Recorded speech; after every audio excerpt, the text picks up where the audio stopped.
frequently asked questions that I get. And you know what that is? How to let go.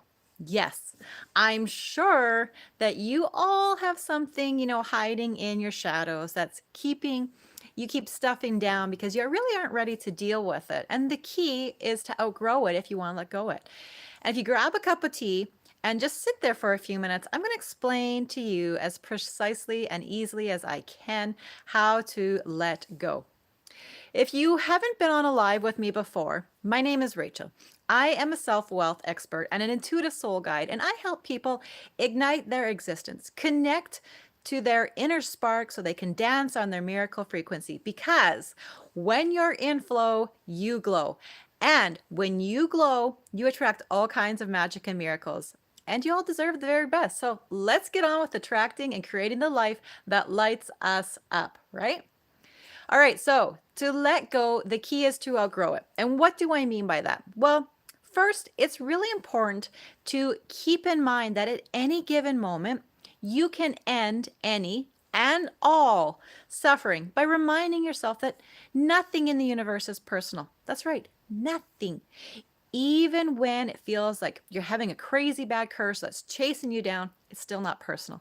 The whole universe, all of life, operates on principle. In fact, it's just like the laws of the universe. There's the law of gravity, which we are all familiar with. The law of gravity, we don't really challenge it or mess with it because it's always going to win. So will the other laws of the universe. And it can be the law of polarity, the law of rhythm, the law of correspondence, or any other law. And guess what? No matter what you do, they will always win. So you might as well learn how to work with them instead of trying to fight against them. And that's one of the things that I like to help my clients with the most, because there's no exceptions to universal laws. And today I want to talk about how to let go. I have been asked so many times this week. So I know it's a hot topic and it's something that a lot of you are feeling. And I want to shed some light on this for you in a way that you probably have not heard before. Again, I see things in a very different way than most people do, which means for what is available at any given moment. So when I see this topic coming up more than 3 times, because 3 is my magic number for the universe to really get my attention about something. And it has been more than 3 times this week. So I know that there's something a lot of people are feeling globally. And for me, when anything shows up, it's got my attention. So let's get into it. There are right now, we all know, there are so many changes occurring in the world. And we're near the end of time cycles, or what's referred to as time fractals, which means that as you go through any transition, there will always be something to let go of, to move beyond. And some of you are looking for guidance on how to get over someone at the end of a relationship, or some of you are looking for ways to let go of your past. Maybe some of you are looking for insights on how to let go of a memory or a tough day or a shocking conversation. Whatever it is, this chat will apply to all those situations again, because I'm using universal laws as my foundation to teach, which means just like gravity, it's not personal, and neither is any other universal law. All universal laws work on principle. And here's what most people do when they're trying to let go. Tell me if this sounds like you. They go into distraction mode. So what are some of your favorite distraction mechanisms? Netflix binging, Instagram scrolling, shopping, eating, other addictions. We all use these various forms of coping mechanisms to distract us. And just because we're distracted doesn't mean that it's not still affecting our energy. Just like those apps that run in the background on your phone, it's still running. It's still draining your energetic battery. But here's what I know for certain. It doesn't matter how much you try to distract yourself. There's no way it will work as a long-term strategy. If something is coming up in your awareness, it's coming up so that you can notice it and heal it. And it will keep coming up until you actually transform it. Because energy is energy. And so we just have to learn how to work with it, right? It's just like magicians. They have their language and they know how to create magic. So is too with us. There is a lot of modalities out there and they work to, reduce the flare, but they're not really removing the original site of the charge of what. So there's no easy way out or magic doors when it comes to healing and letting go. So running from one course to the next or one guru to the next is not your answer. Your answer is inside you. And the answer that you're looking for is that you need to outgrow it to finally let it go. Why do we have to go through it? Well, because if you don't, you're going to continue to magnetize and attract the same experiences to you, but just with different people or different situations. We've all heard that saying, same shit, different pile. And that's exactly what this is. The first question when it comes to letting go that I ask my clients is, and this is foundational, are you ready? Mentally, you're going to say yes right away, just like that. But if you feel into your heart space, are you actually ready to let go? Are you ready to let go of the past? Are you ready to move beyond it? Are you ready to evolve from this place? Are you ready to stop the momentum of that bondage brain? And are you ready to stop talking about it? And getting, feedback from others? Are you ready to have new thoughts? Are you ready to learn lessons and grow from your experience? What does your heart say when you ask, are you ready? If your answer genuinely is yes, then book a call with me and let's get beyond it. Just kidding. No, not really. But if you do need help letting go, let me share my perspective with you so that you can see things from a different angle. Because when you change your perspective, the situation somehow seems to magically change. But like any magician, like I said, you have to know the language to be a master of it. And I love to intuitively guide people through their transition so they can come out feeling empowered and not deflated and stuck. And one of my favorite things is to use examples from nature because we're here, right? It reminds us how to function in this world while we're in our human bodies. So we're here to evolve and dissolve. That's it. Like a flower, we grow and then we move on. So when I help my clients with this inner battle of how to let go, I always ask first, number one, are you ready?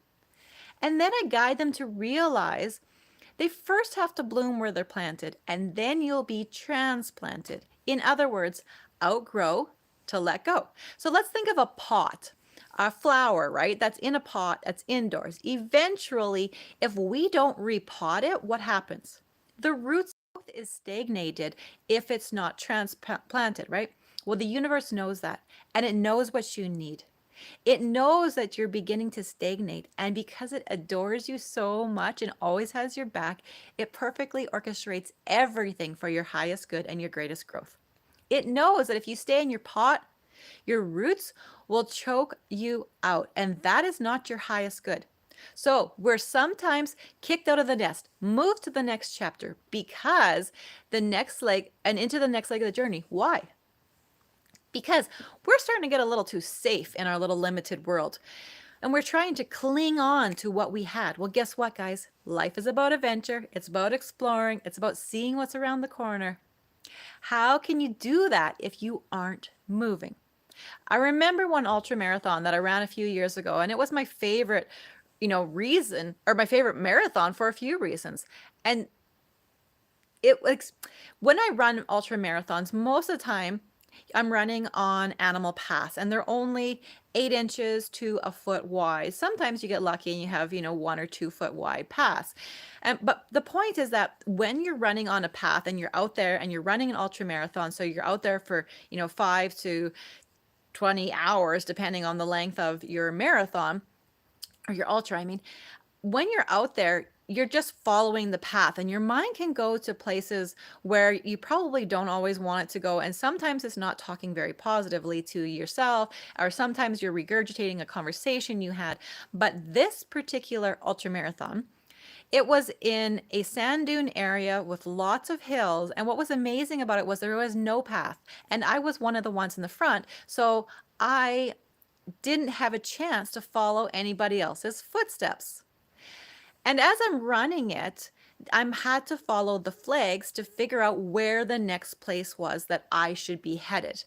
And so I had to follow the flags, which then created the journey, which then created the full experience of the race. And sometimes I would run to a place where I thought that the flag would be, but then I'd have to look somewhere else and see that I had gone in the wrong direction. And that's what life is like. And I remember when I was running this race, I was so aware of everything I was doing, mostly because they had just given us the 50 ways to die speech, which was there's snakes, there's cactuses, and there's sinkholes. When it was over, I actually looked at my Garmin. I was like, no way. I didn't just do 50K. I have so much energy. And I had enough energy to run the kids race with my kids after, which was super fun. So the two things I learned from this race was one, presence. When you are present and you have all of your energy in one place, then you become powerful. If, like an octopus, our energy is in different pots and we're constantly trying to multitask and think about 50 different things at the same time, solving problems, healing our past, and trying to deal with the present, it's too much. It drains our battery rapidly, like I said, like those apps running in the background. So your power is doing one thing, being totally present in the moment. And if you do that, you will still have enough energy to do all the other things. Number two lesson that I learned was that follow the flicks. Sometimes you can see one or two flags. Sometimes you're lucky enough that you get to see three. But if you always follow the flags and you always approach life as an adventure, you will always be taken to the next best place where you need to be. You will always be taken where it is best for your highest growth and your evolution. So follow the flags, my loves, because you can't get happy over there from this unhappy place. Where you focus is where you're going to go. And you're being guided how to let go. You're being shown what's the next best step for you. What's the next flag? But you keep looking back. Let me tell you, if I was focused on looking back during this race, I would have tripped and fallen and definitely not enjoyed it as much as I did. And I wouldn't have come in first like I did.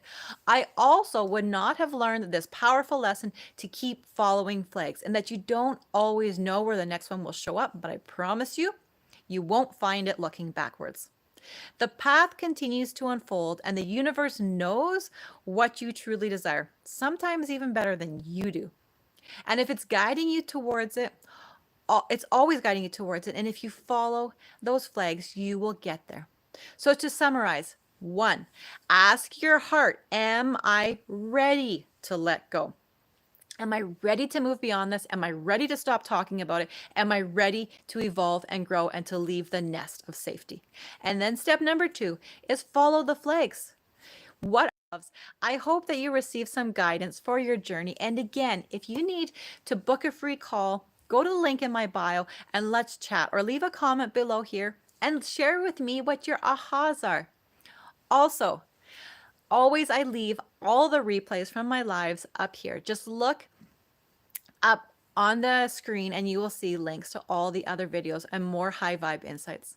Much love, and remember, you are the magnificent creator of your own life. Mwah.